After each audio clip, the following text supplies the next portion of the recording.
அதுதான் சாமி. நமக்கு ஞாயிறு போற்றுதும் திங்களை போற்றுதும் மாமழை போற்றுதும்னா என்ன அர்த்தம்? சாமி நமக்கு நம்ம இயற்கை வளம். அதில் பார்த்தீங்கன்னா நம்ம உலகத்திலேயே ஒரு மிகப்பெரிய அதிசயங்கள் நம்ம தமிழ்நாட்டில் இருக்கு. குறிப்பாக ஆர்டிசியன் வெல் அப்படின்னு சொல்லுவாங்க. அது பார்த்தீங்கன்னா தண்ணூத்து, நிலத்து கீழே இருக்கிற தண்ணூத்து தானா சுரக்குமா, அவ்வளோ தண்ணி இருக்குமா. அது உலகத்திலேயே 2 இடத்துல தான் இருக்குது. ஒன்று ஆஸ்திரேலியாவில் இருக்கிறது, ஆஸ்திரேலியன் பேசின், கிரேட் ஆஸ்திரேலியன் பேசின்ல இருக்கு. இன்னொன்று நம்ம ஊர் நெய்வேலியில் இருக்கிறது. நெய்வேலியில் இருக்கிறது உலகத்திலேயே மொத்தமா 2 அதிசயம் அல்ல ஒரு அதிசயம் நெய்வேலியில் இருக்கு, அந்த தண்ணூத்து. ஆனா இன்னைக்கு கிடையாது. ஏனென்றால் நெய்வேலி லிக்னைட் கார்பரேஷன் மூலம் அத்தனை தண்ணியும் பெரிய ராட்சத குழாய் மூலம் உறிஞ்சி வெளில தள்ளிட்டாங்க. 10 வருஷத்துல முடிஞ்சு போச்சு. இன்னைக்கு நெய்வேலி தண்ணூத்து கிடையாது.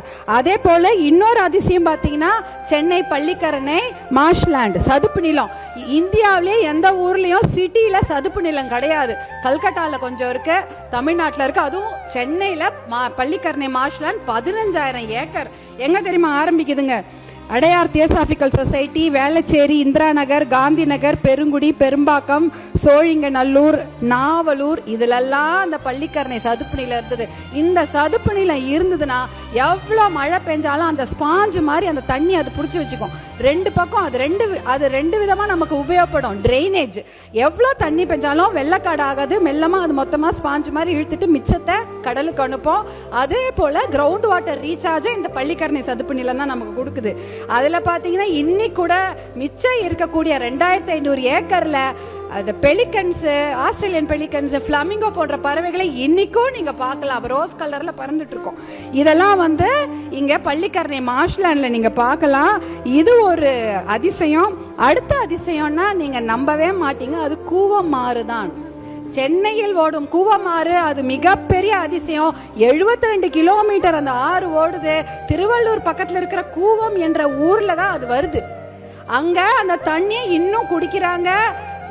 கோயிலுக்கு அபிஷேகத்துக்கு வச்சுக்கிறாங்க, விவசாயத்துக்கு உபயோகப்படுத்துறாங்க.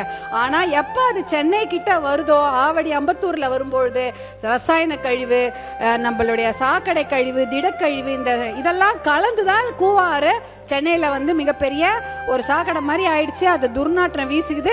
கூவமாருக்கு கிளீனப் சிஸ்டம் கொடுத்துருக்கீங்க. கிளீனப்புக்கு நீங்க ஃபண்ட் அனௌன்ஸ் பண்ணிருக்கீங்க.